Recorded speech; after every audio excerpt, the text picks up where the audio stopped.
আচ্ছা সমাপন, এই যে আমরা দেখি তোকে তুই খুব সহজেই মানে পুরুষ কণ্ঠ এবং নারী কণ্ঠ দুটোই খুব সহজে করতে পারিস এবং খুব সহজে চেঞ্জ গুলো করিস, মানে হঠাৎ করে পুরুষ থেকে নারী, নারী থেকে পুরুষ, এটা রহস্যটা কি, কিভাবে করিস?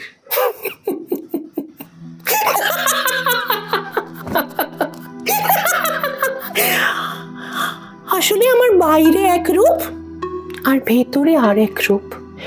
ভগবান জানতেন, জানো, দুনিয়ায় এসে আমি কি করব ভগবান জানতেন, আর তাই আমার ভিতরের রূপটা ঢাকবার জন্যে আমি একটা নারীর কণ্ঠস্বর পেয়েছি আর একটা নাম পেয়েছি, সমাপন মিশ্র।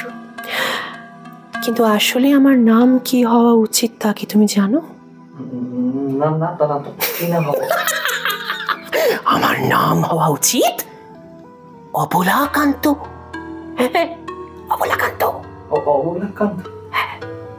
কেন হওয়া উচিত আর কি তার রহস্য জানতে হলে কান রাখতে হবে কাহন ইউটিউব চ্যানেলে।